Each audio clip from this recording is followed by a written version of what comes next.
Hi നമസ്കാരം. എൻ്റെ പേര് നൗഫൽ.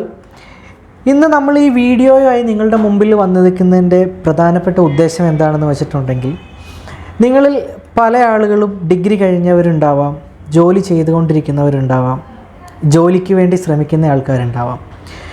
ഇതിലേത് കാറ്റഗറിയിലാണ് നമ്മളെങ്കിലും സ്വന്തമായി ഒരു ബിസിനസ് തുടങ്ങുകയാണോ ബെറ്റർ, അതല്ല ഒരാളുടെ കീഴിൽ ഒരു കമ്പനിയിൽ നമ്മൾ വർക്ക് ചെയ്യുകയാണോ എന്ന് നമ്മളൊന്ന് ആലോചിക്കണം. അങ്ങനെ നമ്മൾ നോക്കുമ്പം എന്നും നമുക്ക് വർക്ക് ചെയ്യുമ്പം ഒരു കമ്പനിയിൽ അല്ലെങ്കിൽ ഒരാളുടെ അണ്ടറിൽ വർക്ക് ചെയ്യുന്ന സമയത്ത് നമുക്ക് പല പല ആൾക്കാരെ റിപ്പോർട്ട് ചെയ്യേണ്ടതായിട്ട് വരാം. പല ടാസ്കുകളും അവർ പറയുന്ന സമയത്ത് പറയുന്ന രീതിയിൽ ചെയ്തു കൊടുക്കേണ്ടതായിട്ട് വരാം. അതല്ലെങ്കിൽ വർക്ക് പ്രഷറുകൾ ഉണ്ടാവാം, മുകളിൽ നിന്നുള്ള ആൾക്കാരുടെ പ്രഷർ നമ്മളെ ഫോഴ്സ്ഫുള്ളി നമ്മളെ ഒരു വർക്ക് ചെയ്യിപ്പിക്കുന്ന ഒരു അവസ്ഥയിലേക്ക് വരാം. അങ്ങനെ പല കാര്യങ്ങളുണ്ടാവും. എപ്പോഴും നമ്മൾ വർക്ക് ചെയ്യുമ്പം ഫിക്സ്ഡ് സാലറി നമ്മുടെ അക്കൗണ്ടിൽ വരും. അതുപോലെ കുറേ കാര്യങ്ങൾ അഡ്വാൻറ്റേജസ് അവിടെയുണ്ട്.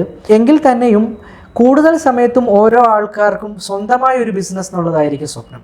അപ്പോൾ ഇന്നത്തെ വീഡിയോയുടെ ഉദ്ദേശം, അല്ലെങ്കിൽ എന്താണ് ഞാൻ പറയാൻ ട്രൈ ചെയ്യുന്നതെന്ന് വെച്ച് കഴിഞ്ഞിട്ടുണ്ടെങ്കിൽ, സ്വന്തമായിട്ട് ഒരു ബിസിനസ് തുടങ്ങണം എന്നാഗ്രഹമുള്ള ഒരാൾക്ക് അതെങ്ങനെ പ്രാവർത്തികമാക്കാം, അതല്ലാന്നുണ്ടെങ്കിൽ അതെങ്ങനെ ഈസിയായി ചെയ്യാം എന്നുള്ളതാണ്. ഞാൻ ഈ പറയുന്നതിൻ്റെ ഇടയിൽ നിങ്ങൾ ശ്രദ്ധിച്ച് കാണും, എൻ്റെ കയ്യിലൊരു സ്ക്രൂ ഡ്രൈവർ ഉണ്ട്. ഇത് വേറൊന്നിനുമല്ല, ഇപ്പം ഞാൻ പറഞ്ഞ് തരാൻ ട്രൈ ചെയ്യുന്ന കാര്യം ഈ സ്ക്രൂ ഡ്രൈവർ വെച്ചിട്ടുള്ളതാണ്. അതായത് ഈ സ്ക്രൂ ഡ്രൈവർ വെച്ചുകൊണ്ട്, അല്ലെങ്കിൽ ഇതുപോലെ ഒരു ടെസ്റ്ററോ സ്ക്രൂ ഡ്രൈവറോ ഉണ്ടെങ്കിൽ നമുക്ക് എങ്ങനെ ഒരു കമ്പനി സ്വന്തമായിട്ട് തുടങ്ങാം, അല്ലെങ്കിൽ എങ്ങനെ നമുക്ക് നമ്മുടെ തന്നെ ബോസ് ആകാം എന്നുള്ളതാണ്. അതിന് സ്ക്രൂ ഡ്രൈവർ എന്തിനാണെന്ന് വെച്ച് കഴിഞ്ഞാൽ, ഇനി സ്ക്രൂ ഡ്രൈവർ ഇവിടെ ഇരിക്കട്ടെ, ഞാൻ പറഞ്ഞുതരാം. അതായത് അതിൽ നിന്നും ഒരു ചെറിയൊരു കാര്യം പറഞ്ഞിട്ട് നമുക്കതിലേക്ക് വരാം.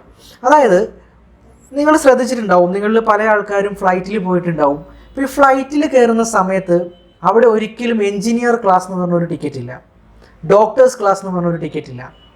അതുപോലെ നമ്മൾ ഏത് ജോലിയാണോ ചെയ്യുന്നത് ആ ജോലിയുടെ പേരിൽ ഒരിക്കലും ഒരു ഫ്ലൈറ്റിലും ഒരു ടിക്കറ്റ് അവൈലബിൾ അല്ല. ഒന്നുകിൽ എക്കോണമി ഉണ്ട്, സാധാരണ എല്ലാവർക്കും പോകാം.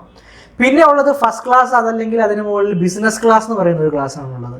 അപ്പോൾ എന്തുകൊണ്ടാണ് ഈ ബിസിനസ് ക്ലാസ് എന്ന് പറഞ്ഞൊരു ക്ലാസ് ഫ്ലൈറ്റിൽ വന്നതെന്ന് ചിന്തിച്ചിട്ടുണ്ടോ?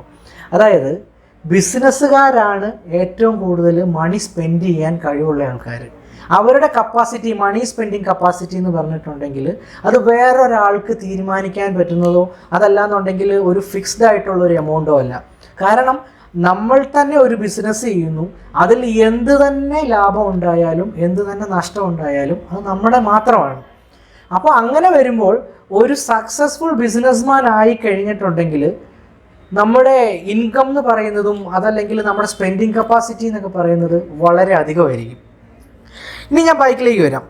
അങ്ങനെ വരുമ്പം സ്ക്രൂ ഡ്രൈവറിൻ്റെ കാര്യം പറഞ്ഞല്ലോ. ഇപ്പോൾ ഇലക്ട്രോണിക്സിൽ ചെറിയ ഒരു താല്പര്യമുണ്ട്, സ്വന്തമായിട്ട് വർക്ക് ചെയ്യാനൊരു വിൽ പവർ ഉണ്ട്, അതല്ലാന്നുണ്ടെങ്കിൽ ആൾക്കാരുടെ മുമ്പിൽ നിന്ന് വർക്ക് ചെയ്യുന്നതിന് നാണക്കേടില്ല, അങ്ങനെ ഒരു ആളാണ് നിങ്ങളെങ്കിൽ നിങ്ങൾക്കും തീർച്ചയായിട്ടും ഒരു ബിസിനസ്മാൻ ആവാം. അതായത് ഒരു നിസ്സാരം CCTV നിങ്ങളെല്ലാവരും കേട്ടിട്ടുണ്ടാവും. പണ്ടൊക്കെ CCTV എന്ന് പറഞ്ഞിട്ടുണ്ടെങ്കിൽ ഒരു CCTV ക്യാമറ നിങ്ങൾ എവിടെയായിരുന്നു കണ്ടിരുന്നത്? ചിന്തിച്ച് നോക്കി. എയർപോർട്ടിൽ പോയാൽ കാണാം, റെയിൽവേ സ്റ്റേഷനിൽ പോയാൽ കാണാം, ഹോസ്പിറ്റലിൽ പോയാൽ കാണാം, ബാങ്കിൽ പോയാൽ കാണാം. ഇതല്ലാണ്ട് CCTV ഒന്നും വീടുകളിലോ അല്ലെങ്കിൽ നോർമൽ വ്യാപാര സ്ഥാപനങ്ങളിലോ ഷോപ്സിലോ ഒന്നും നമ്മളാരും വളരെയധികം ഒന്നും കണ്ടിട്ടുണ്ടായിരുന്നില്ല, ആരും ഫെമിലിയർ ആയിരുന്നില്ല. പക്ഷേ ഇന്നത്തെ അവസ്ഥ ഒന്ന് ഓർത്ത് നോക്കി. ഇന്ന് ഒരു മുറുക്കാൻ വിൽക്കുന്ന ഒരു മുറുക്കാൻ കടയിൽ പോലും CCTV ഉണ്ടെന്നുള്ളതാണ് അവസ്ഥ. അങ്ങനെ വരുമ്പം അതിൻ്റെ അർത്ഥം നമ്മൾ അതിനെ എങ്ങനെ മനസ്സിലാക്കണം എന്ന് വെച്ച് കഴിഞ്ഞാൽ, അതിൻ്റെ റിക്വയർമെൻറ്റ്, CCTVയുടെ റിക്വയർമെൻറ്റ് അത്രയധികം കൂടിയിരിക്കുകയാണ്. അപ്പോൾ അതിനനുസരിച്ച് അത് ഇൻസ്റ്റാൾ ചെയ്യുന്ന ആൾക്കാർ വേണം, അതിന് ടെക്നിക്കൽ സപ്പോർട്ട് കൊടുക്കുന്ന ആൾക്കാർ വേണം, അതിൻ്റെ വെണ്ടേഴ്സ് വേണം.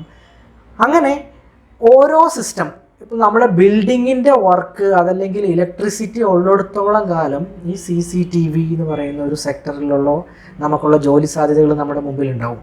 അതുപോലെ തന്നെ വേറെ അതേ ഒരു ഫീൽഡിൽ നമുക്ക് നോക്കാവുന്നതാണ് security system, fire alarm system, intrusion alarm system, video door phone system.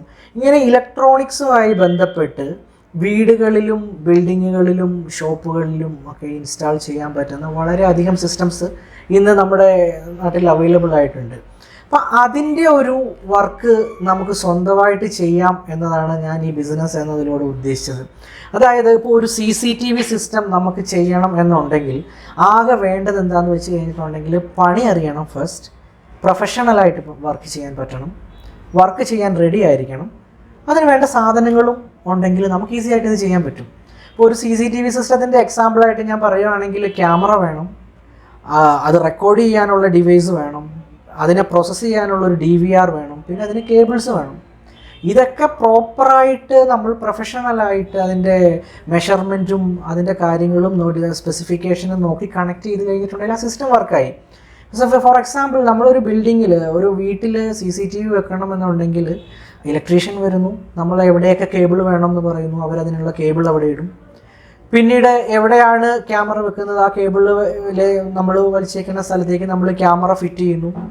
ആ കേബിളിൻ്റെ അങ്ങേ എൻഡിൽ നമ്മൾ DVR കണക്ട് ചെയ്യുന്നു, അതൊരു TV-യിലേക്ക് കണക്ട് ചെയ്ത് കഴിയുമ്പോൾ ഇത് വർക്കാവും. ഇതിനൊക്കെ ഈ സ്ക്രൂ ഡ്രൈവർ മതിയാവും. അപ്പോൾ ഇതാണ് ഞാൻ ഈ സ്ക്രൂ ഡ്രൈവർ കൊണ്ട് എങ്ങനെയാണ് ഒരു ബിസിനസ്മാൻ ആകാമെന്ന് പറഞ്ഞത്. അപ്പോൾ ഇതിൽ നമ്മൾ മനസ്സിലാക്കേണ്ട ഒരു കാര്യം, നിങ്ങൾ ഇപ്പം നേരെ പോയിട്ട് കടയിൽ പോയി 10 രൂപയ്ക്ക് ഒരു സ്ക്രൂ ഡ്രൈവർ വാങ്ങാൻ കിട്ടും, ഇത് വാങ്ങി പോക്കറ്റിൽ ഇട്ടിട്ട് ഫ്ലൈറ്റിൽ കയറാമെന്ന് ഓർക്കരുത്. പ്രാക്ടിക്കലായിട്ട് ചിന്തിച്ച് നമുക്കത് ചെയ്യാൻ പറ്റും, അതെങ്ങനെയാണെന്ന് മനസ്സിലാക്കുക. അപ്പോൾ അതിൽ എന്തെങ്കിലും ഒരു നിങ്ങൾക്ക് ഹെൽപ്പ് വേണം, അതല്ലെങ്കിൽ ഇതിൽ കൂടുതൽ ഈസി ആയിട്ട് ഏത് സ്ക്രൂ ഡ്രൈവർ വാങ്ങിയാലാണ് പെട്ടെന്ന് ബിസിനസ്മാൻ ആവുന്നത് എന്നുള്ള രീതിയിലേക്കാണ് നിങ്ങൾക്ക് അറിയേണ്ടത്, അല്ലെങ്കിൽ നിങ്ങളുടെ വർക്ക് ഏത് രീതിയിലായിരിക്കണം, ഇതിനെന്താണ് പഠിക്കേണ്ടത്, ഇതിനെന്ത് ബാക്ക്ഗ്രൗണ്ടുള്ള ആൾക്കാണ് ഇത് പഠിക്കാൻ പറ്റുന്നത്, ഇങ്ങനെയുള്ള കാര്യങ്ങൾക്ക് സംശയം ഉണ്ടെങ്കിൽ നിങ്ങൾ എന്നെ കോൺടാക്റ്റ് ചെയ്തു, ഞാൻ നിങ്ങളെ ഹെൽപ്പ് ചെയ്യാൻ റെഡിയാണ്. Thank you.